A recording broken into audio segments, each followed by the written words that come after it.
기도해 주셔서 캐나다 집회 잘 다녀왔습니다. 또 기도 많이 해주신 것 같아요. 비행기에도 쥐새끼가 나타나지 않았습니다. 무슨 얘기야? 궁금하신 분들은 또 기억을 잘 더듬어 보시고, 또 혹여나 기억 안 나면 예배 끝나고 나서 옆에 있는 분들에게 한번 물어보시기 바랍니다. 미국이나 캐나다는요, 주중에 집회를 안 합니다. 이게 사회 구조상 거의 못 합니다. 주말에 금요일, 토요일, 주일, 또 다른 한 교회는 목요일, 금요일, 토요일, 주일 이렇게 집회를 해요. 그러다 보니까 주일에 두 주를 여러분하고 함께 하지를 못했습니다. 두 주 만에 와보니까요, 친정에 온 것처럼 참 후근하고 좋네요. 여러분 얼굴들 뵈니까 너무 좋습니다. 앞으로도 기도 많이 해주시고, 또 오늘 우리가 함께 말씀 나눈 걸 통해 가지고 하나님께서 예비해 놓으신 은혜를 우리가 풍성하게 누릴 수 있기를 바랍니다. 캐나다는 이렇게 살펴보니까요, 정말 넓더라고요. 정말 땅덩어리가 너무너무 넓습니다. 러시아에 이어서 세계에서 두 번째로 넓은 땅, 이게 캐나다입니다. 인구는 적습니다. 우리보다도 적어요. 우리 5천만 아닙니까? 캐나다 4천만입니다. 우리가 이 좁은 땅덩어리에서 이렇게 복작되면서 인구 밀도 정말 높게 살아가잖아요. 그런데 저 사람들은 널널하게 정말 그 넓은 광활한 땅에서 4천만 명이 살아갑니다. 얼마나 참 부러운지. 제가 묵던 호텔이요, 굉장히 높았습니다. 그래서 만약 남산의 그 타워가 이렇게 올라가면 여러분 전경이 다 보이잖아요. 서울이 여기가 그랬습니다. 이렇게 높아가지고 우리 호텔에서 이렇게 내려다보니까요, 쫙 보이는데 산이 없습니다. 그냥 평야만 쫙 펼쳐지고, 거기에 하여튼 도시와 또 주택가와 이런 것이 쫙 있고, 뭐 녹지가 얼마나 풍성한지 모릅니다. 푸르름이 너무너무 정말 여유롭더라고요. 그래서 야, 정말 부럽다 그 생각이 들었는데, 또 한편으로는요, 와, 이렇게 정말 넓고 넓은 땅덩어리, 이 캐나다를 이 사람들의 조상들이 개척을 한 거 아닙니까? 그 사람들 정말 대단하다.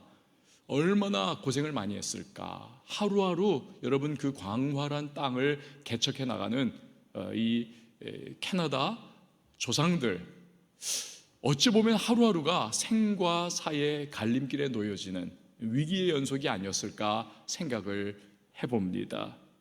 땅덩어리가 너무 크다 보니까요, 모든 게 다 크더라고요. 나야가라 폭포, 정말 어마어마하게 큰 정방 폭포라든지 제주도의 설악산에 이런 폭포들 있지 않습니까?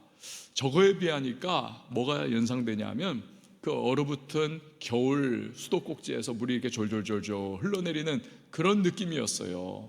저거 그냥 막 으르렁거리면서, 그 하나님의 요한계시록에 보면 하나님이 많은 물소리와 같은 그러한 음성으로 말씀하셨다. 저기서 딱 이해가 되는 거예요. 와, 하나님께서 정말 장엄하고 정말 압도적인 그러한 그 앞에서 정말 경외감이 표현될 수밖에 없는 그러한 목소리로 하나님이 말씀을 하신 거구나. 이게 딱 연상이, 딱 상상이 되는 겁니다.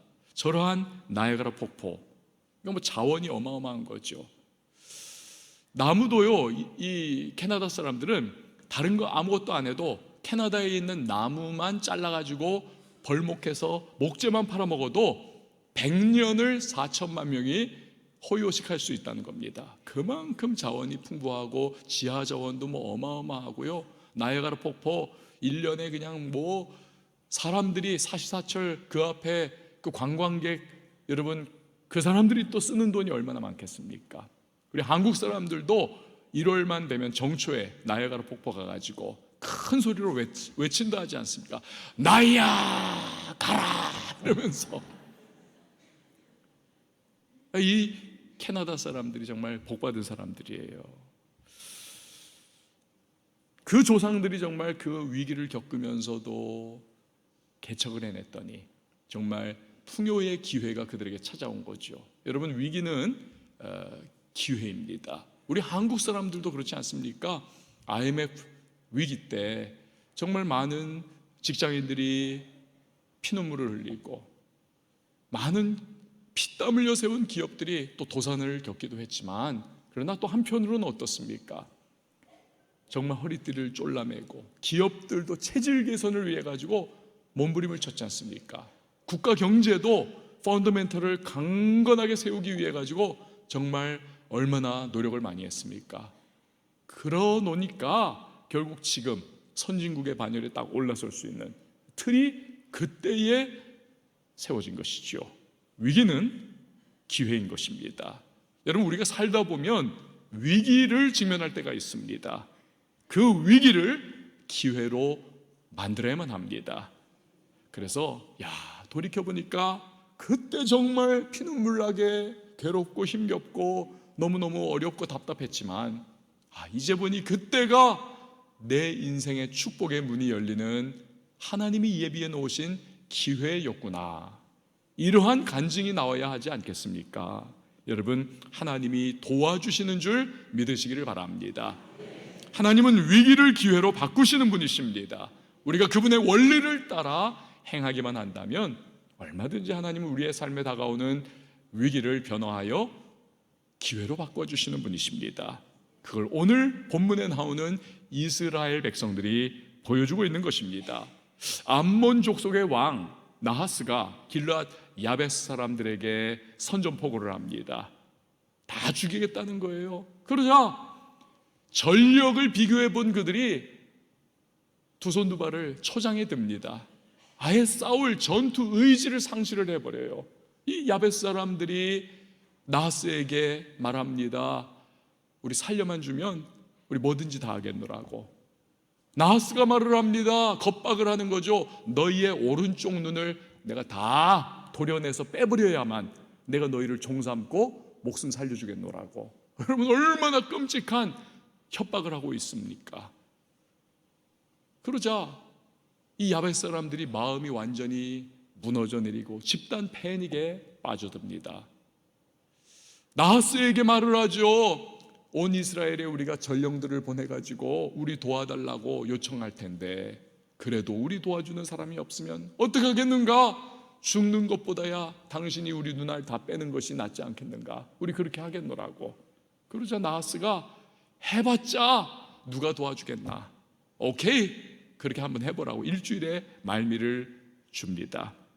전령들이 이스라엘 구석구석에 SOS를 치죠. 누가 도와주겠습니까? 사사시대에 이지러지고 정말 피 압박을 받으며 정말 고통받던 이스라엘 백성들, 아무도 나서지를 않는 거예요. 오히려 듣는 이마다 두려움에 빠져가지고 집단 통곡을 합니다.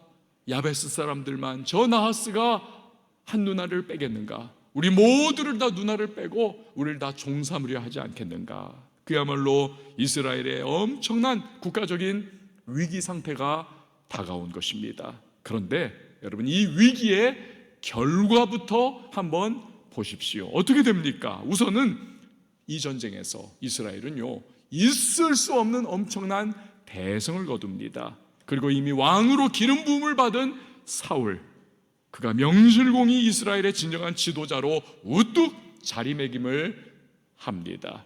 사람들이 인정을 해줘요. 야, 하나님이 오르시다. 저 사람을 우리의 지도자요 왕으로 세우신 하나님이 오르셔. 그렇게 인정을 해드립니다. 또한 사무엘 선지자의 말을 보십시오. 14절에 보니까 사무엘이 온 이스라엘 백성에게 이르되 오라 우리가 길갈로 가서 나라를 새롭게 하자. 사사시대에 무질서하고 툭하면 이방 족속들에게 노략질과 침노를 당하던 그들이 아닙니까? 그런데 굳건한 왕정시대로 변모하는 계기가 되더라는 것입니다. 한마디로 이스라엘에게 위기가 변화하여 기회가 되었던 것입니다.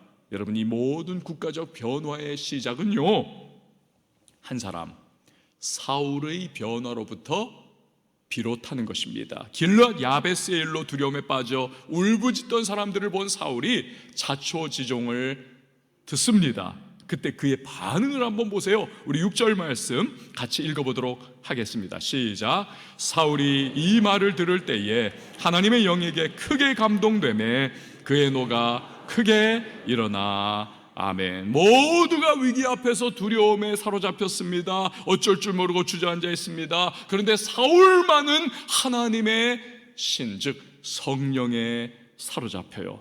성령이 강력하게 임하시니까 그의 마음속에서 막 부글부글 거룩한 의분이 끓어오릅니다. 저 암몬의 나하스가 누구이길래 우리 하나님의 백성들을 이렇게 모욕하고 겁박하는가?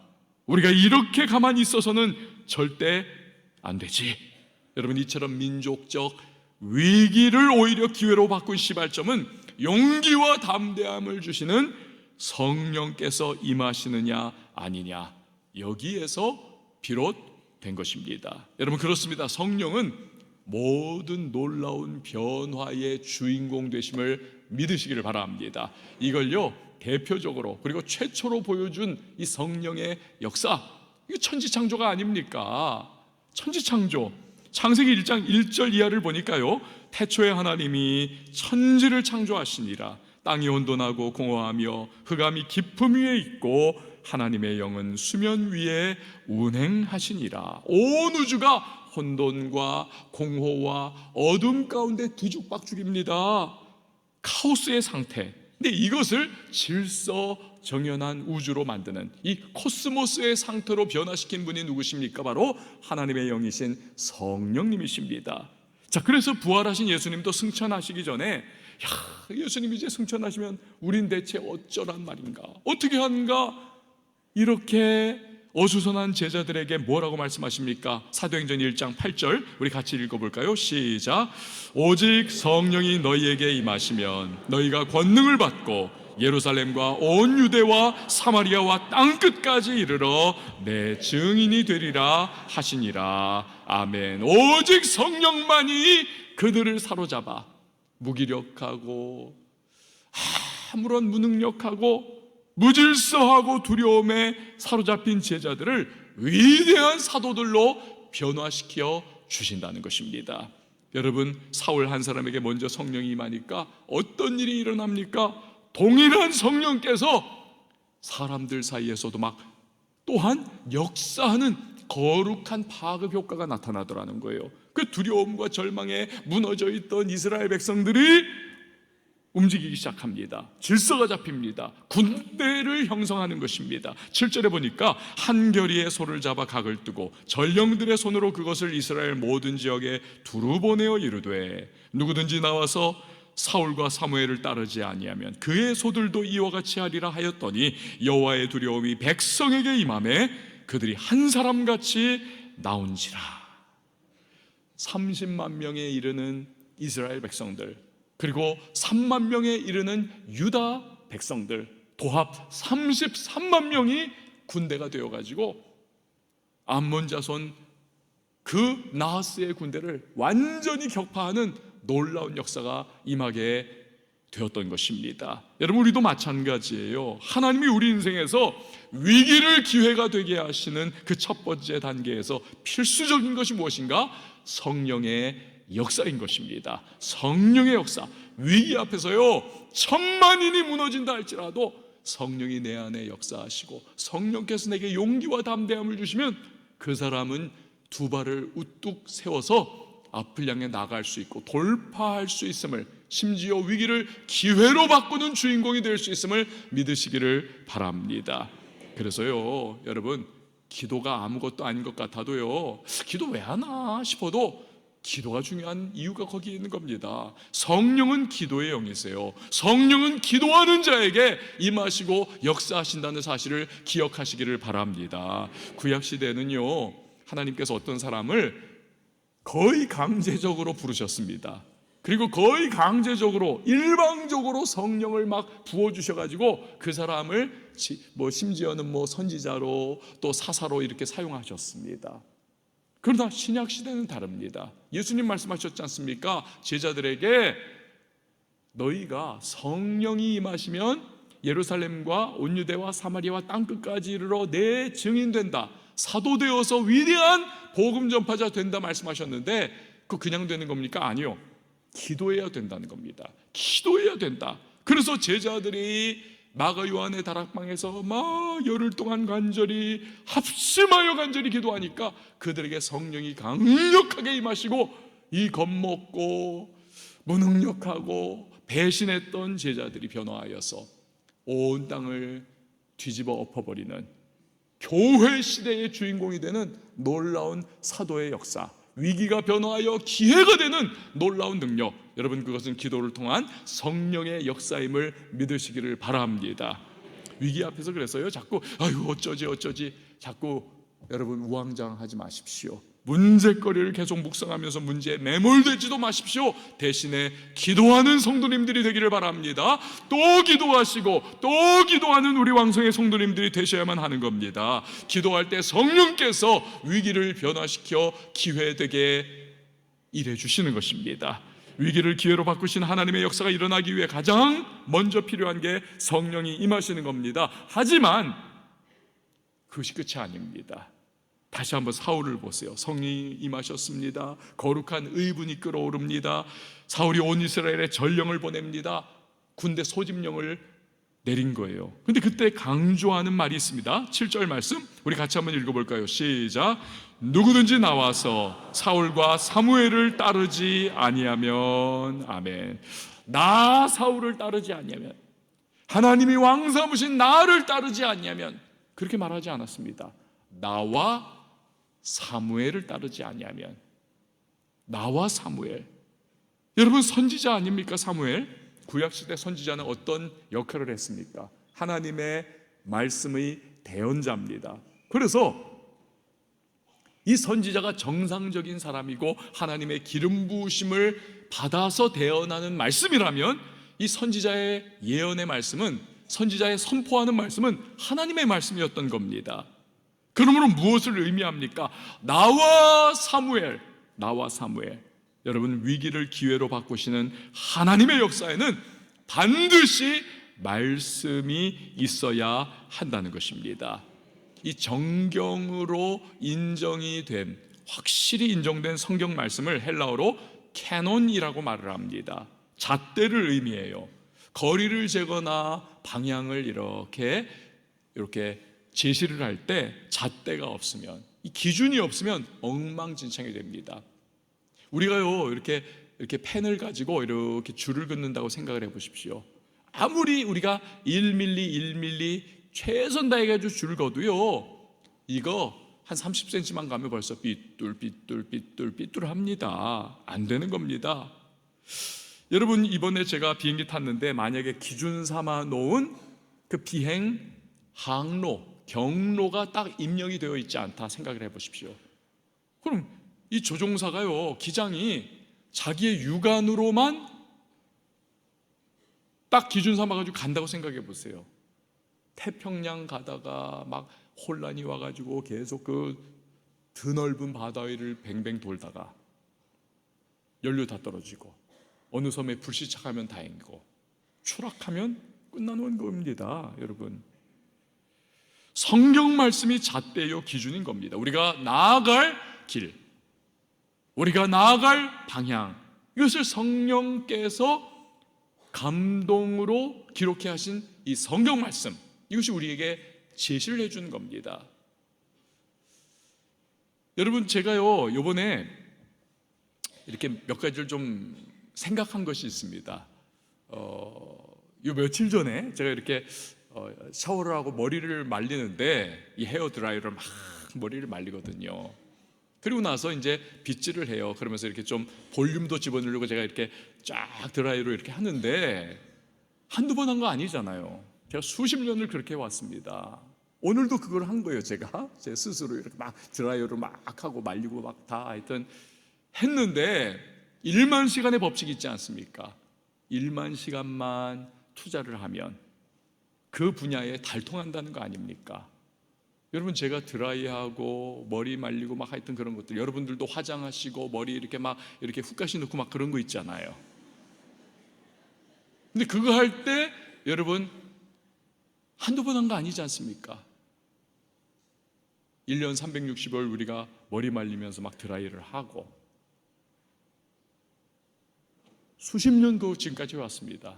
근데 여러분, 만약에 우리가 거울 안 보고 한다면 어떤 일이 생길까요? 엉망진창이 될 겁니다. 이 립스틱도 거울 안 보고 하다 보면 막 일루 갔다 절루 갔다 할 거고, 마스카라도 막 일루 절로 삐뚤삐뚤하게 그리기도 할 겁니다. 머리 여러분 드라이하고 고데하고 막 하는데 거울 안 보고 한다고 생각해 보세요. 40년 50년 하신 분들도 그렇게 한번 하고 밖에 나가시면 사람들이 다 쳐다보는 놀라운 역사가 나타날 겁니다. 이상하게 말려가지고 막 거울을 보면 제대로 할 수 있는 것이죠. 여러분, 성경은요, 하나님 말씀이 우리를 비추는 거울이다 라고 말씀을 하십니다. 기준이라는 거죠. 그렇기 때문에 제 아무리 위기를 기회로 바꾸시는 성령의 움직임이 내 안에서 막 약동하고 역사를 한다 할지라도 우리가 하나님의 말씀이라고 하는 기준, 거울, 이것이 없다면요, 우리는 엉뚱한 방향으로 나갈 수 있습니다. 이상한 길로 빠져나갈 수가 있는 겁니다. 내가 지금 말씀의 잣대, 말씀의 기준이 가르치는 대로 나아가고 있는가? 그래서 늘 우리는 점검해야 하는 겁니다. 내가 지금 하나님의 뜻대로 행하고 있는가? 말씀의 거울로 우리는 늘 비추어 봐야 하는 것입니다. 디모데후서 3장 16절과 17절 말씀을 우리 같이 한번 읽어보실까요? 시작. 모든 성경은 하나님의 감동으로 된 것으로 교훈과 책망과 바르게 함과 의로 교육하기에 유익하니 이는 하나님의 사람으로 온전하게 하며 모든 선한 일을 행할 능력을 갖추게 하려 함이라. 아멘. 히브리서 4장 12절도 그렇습니다. 하나님의 말씀은 살아있고 활력이 있어 좌우의 날선 어떤 것보다도 예리하여 혼과 영과 및 관절과 골수를 찔러 쪼개기까지 하며 또 마음의 생각과 뜻을 판단한다. 그러니까 하나님의 말씀이 기준이 되고 거울이 되어서 우리 자신이 어떻게 변화되어야 할지, 위기를 직면할 때 우리가 어떻게 나아가야 할지, 이걸 방향 제시해 준다는 거예요.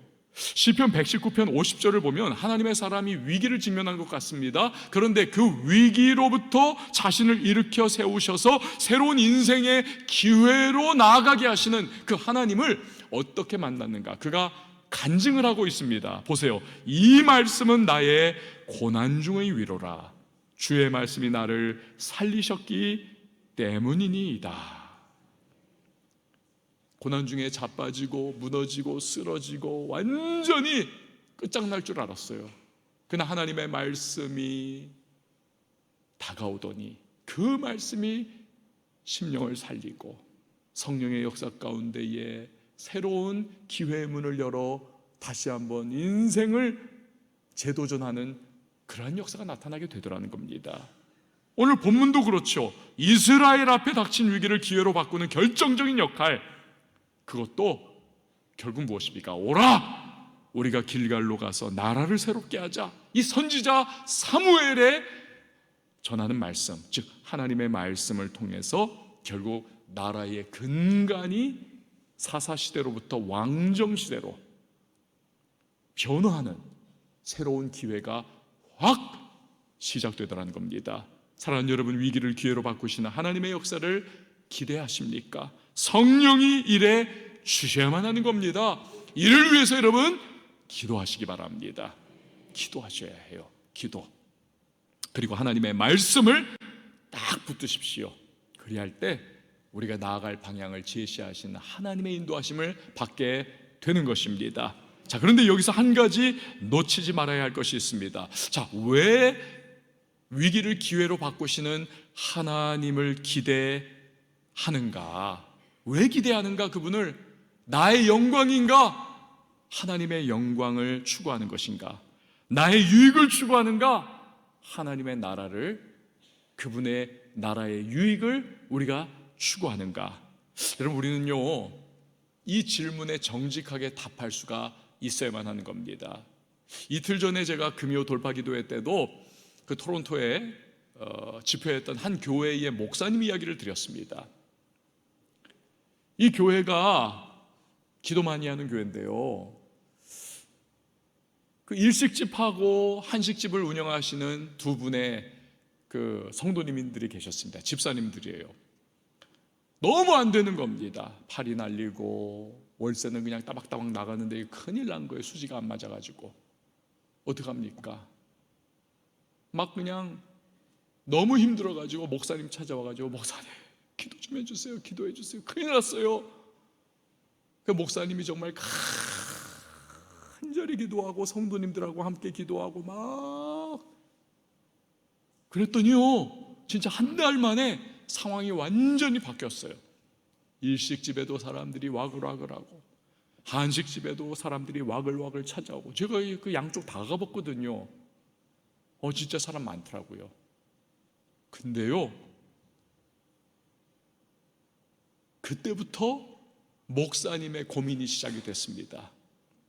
이분들이 너무 잘 되니까 그때부터 교회를 안 나와요.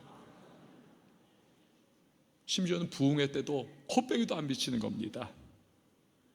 그래서 목사님이 너무 답답해가지고요, 저한테 한탄을 하더라고요. 목사님, 이제부터 망하게 해달라고 기도해야 될까 봐요.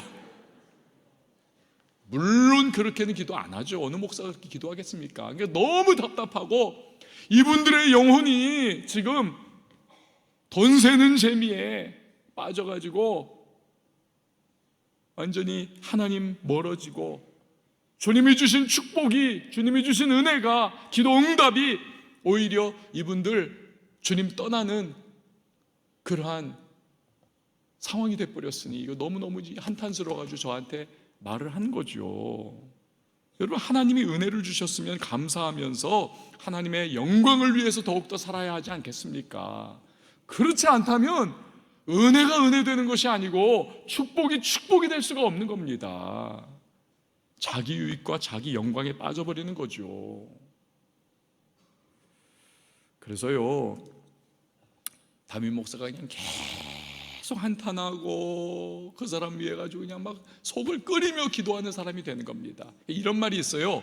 이런 말: 은혜 받으면 일감이 일꾼 되지만 은혜 받지 못하면 일꾼이 일감된다. 이해가 되십니까?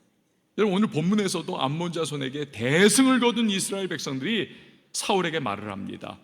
와, 당신 같은 분이 진짜 우리 왕 되길 잘했습니다. 근데 당신이 왕 되는 것을 거부하고 정말 못된 소리 했던 저 불량배들, 저 못된 것들, 이번 기회에 다 처단을 해버리십시다. 당신이 이 엄청난 대승을 진두지휘해가지고 이끌어냈으니 누가 거기에 토를 달겠습니까? 저 다 목을 쳐버리십시다. 근데 여러분, 만약에 이때에 사울이 오케이를 했다면요, 위기를 기회로 바꾸신 하나님의 역사는 그의 개인적인 복수에 질라진 드라마로 그냥 그렇게 끝나버리는 겁니다. 하지만 사울이요, 이때만 하더라도 참 대견한 행동을 합니다. 노를 해버려요. 딱 끊어버립니다. 하나님께서 우리에게 이날 구원의 놀라운 역사를 일으켜 주셨는데, 이런 감사와 감격의 날, 하나님의 구원이 임한 날, 우리가 누구를 죽였어야 되겠는가? 나는 절대 그럴 수 없다. 그리고 선지자 사무엘의 말씀대로 백성들을 다 이끌고 길갈로 갑니다. 거기서 어떤 일이 있습니까? 15절 우리 같이 한번 읽어봅니다. 시작.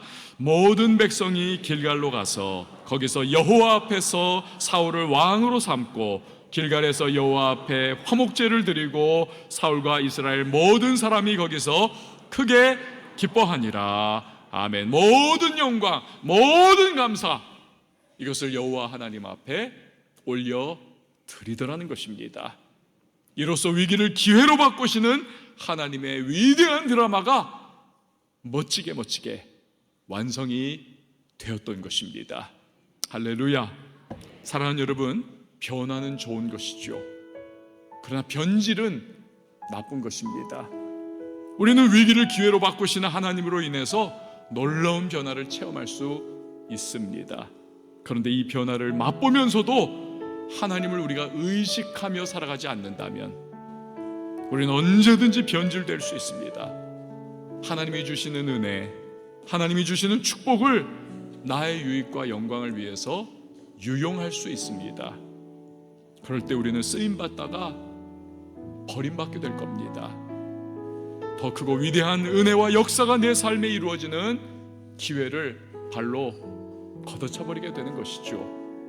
그렇기 때문에 우리는요, 처음부터 아예 마음을 딱 다잡아야만 합니다. 하나님께서 내게 위기를 기회로 바꿔주신다면 나는 그것을 나의 영광 위해서, 나의 유익 위해서 쓰지 않겠습니다.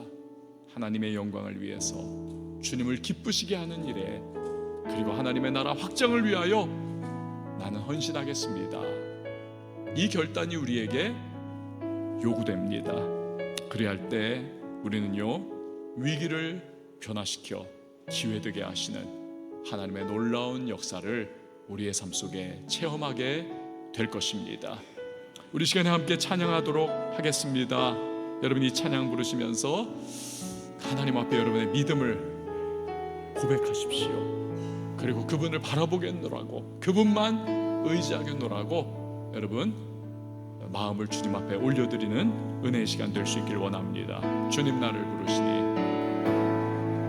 주님 나를 부르시니 두려움 없이 애에서 나아가리라. 주님 나를 부르시니 주님 내게 오라시니, 주님 내게 오라시니 주님 보고 계시기에 의심치 않고 바다를 걸어가리라. 그분이 보고 계시기에, 주님 보고 계시기에 여기 계시기에, 주님 여기 계시기에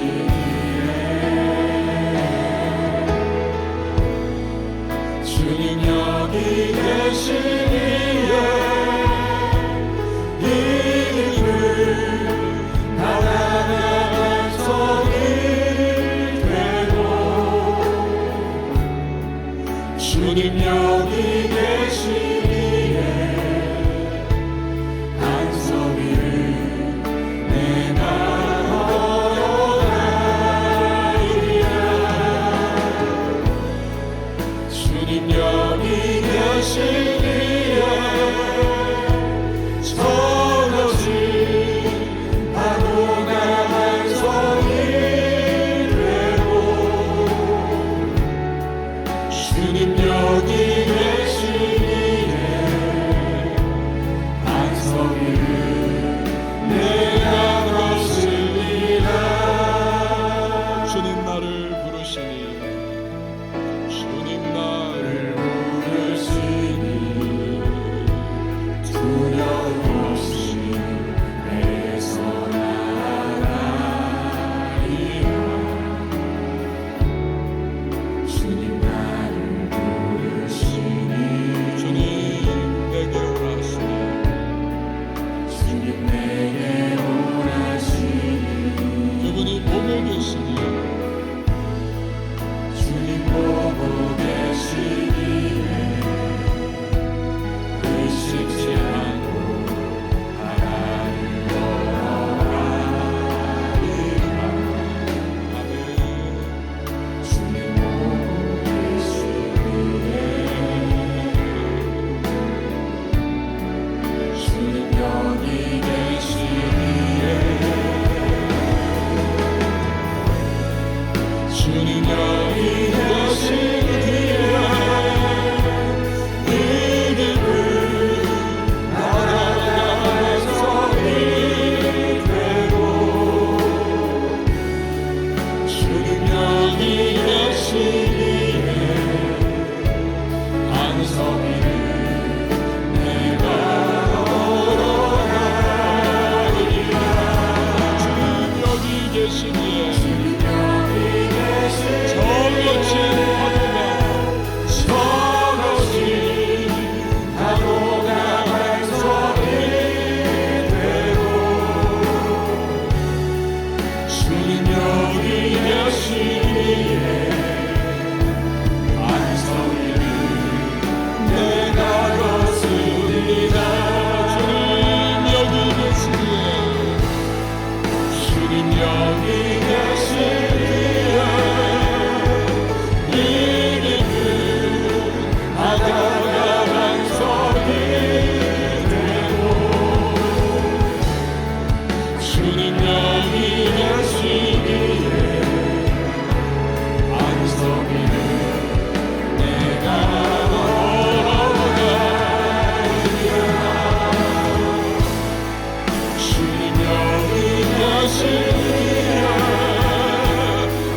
같이 기도하십시다.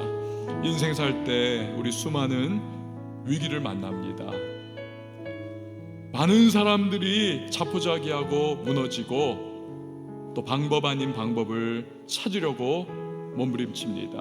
그런데 우리 기억해야 합니다. 우리에게는요, 위기를 기회로 바꾸시는 하나님이 계십니다. 성령이 역사해 주신다면, 하나님의 말씀이 우리를 인도해 주신다면, 여러분 우리 얼마든지 그 하나님의 능력, 역사, 이끄심, 위기를 기회로 바꾸시는 하나님의 은혜를 누릴 수가 있는 겁니다. 이를 위해 우리 기도해야 하고요, 말씀을 굳게 붙잡아야 합니다. 그리고 놓치지 말아야 할 것, 하나님 영광 위해서, 우리 주님 나라 유익 위해서 하나님, 내가 쓰임받기를 원합니다. 살아가겠습니다. 내 기준을 거기에 두겠습니다. 여러분 이 시간 기도하며 나갈 때에 오늘 위기에 직면한 분들도 계실 거예요. 그렇다면 바로 그분을 향한 말씀입니다. 오늘 우리의 삶에는요, 위기와 어려움이 닥치지 않는 분 없습니다. 그러므로 모든 하나님의 백성을 향한 말씀이에요. 이 말씀 붙잡고 우리 기도하면서 주 역사해달라고, 우리 주님의 이름 한번 외치고 기도하며 나갑니다. 주여,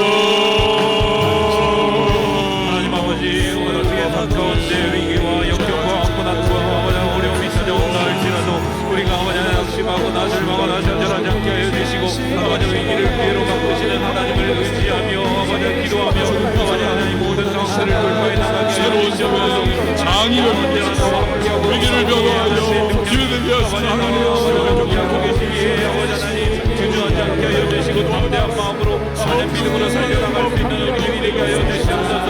아버지 인생 가운데 불리하고 아버지 우리가 나아가 아버지 하나님 고용하거나 죽지 말게 하여 주시고, 아버지 주님 축복을 하여 주시고, 아버지 기회로 바꾸시는 하나님을 경험할 수 있는 모든 사람들이 가져 주시옵소서. 하나님 아버지 우리 모든 성도들에게 아버지 힘내시고, 아버지 모든 마음이 붙들어가는 곳에 하나님을 구하며 부르짖으며 하나님 나갈 수 있도록 주여 역사하여 주시옵소서. 하나님 주시기를 원합니다. 하나님 아버지, 우리의 위기를 변화하여 기회되게 하시는 하나님이 우리의 하나님이신 줄 믿습니다. 우리 기독해 하시고 위기와 어려움을 직면할 때 성령이 우리 안에 역사하여 주시며, 우리가 하나님의 말씀 안에 거하고 그 말씀이 인도하시는 대로 우리 좌로나 우로나 치우치지 않고 정로를 걸어가는 주님의 사람들 되게 하여 주시옵소서. 하나님께서 우리에게 새로운 장을 열어주시고 위기 변화하여 기회되게 하실 때 우리가 그 영광을 나의 영광으로 찬탈하지 아니하게 하시고 오직 하나님께 영광 올려드리고 하나님 나라 유익을 위하여 우리 자신을 올려드릴 수 있는 주님의 사람들 되게 하여 주시옵소서. 감사를 드리며 예수님의 이름으로 기도합니다. 아멘.